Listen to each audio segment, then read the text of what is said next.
ഏലത്തിൻ്റെ കാഴ്ചകളായാലോ?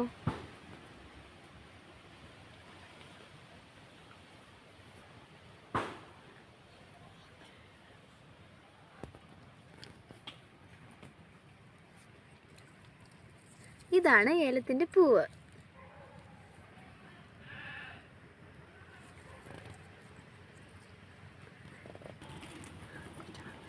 ഇതാണ് പച്ച ഏലക്ക. ഇത് ഓരോ ശരത്തിൽ നിന്നും പാകമായിട്ട് പറിച്ചെടുത്തതാണ്.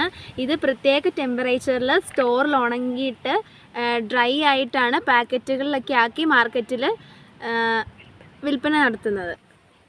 ഏലച്ചെടികളുടെ നടീൽവസ്തുവായിട്ട് ഉപയോഗിക്കുന്നത് ഏലത്തട്ടകളാണ്.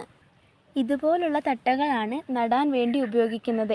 ഇളം തട്ടകളാണ്, ഒരുപാട് മൂത്ത തട്ടകളൊന്നും ഉപയോഗിക്കാറില്ല. ഗായ്സ്, ഇതാണ് ഏലത്തിൻ്റെ മണ്ടയിൽ നിന്നുള്ള വ്യൂ. പച്ച ഏലക്ക പൊട്ടിച്ചു കഴിഞ്ഞാൽ ഇങ്ങനെയാണ് അതിൻ്റെ അരി ഇരിക്കുന്നത്. ഉണക്ക ഏലക്ക പൊട്ടിച്ചു കഴിഞ്ഞാൽ ഇതുപോലെ ഡ്രൈ ആയിട്ടാണ് ഇരിക്കുന്നത്. സുഗന്ധവ്യഞ്ജനങ്ങളുടെ റാണിയാണ് ഏലം.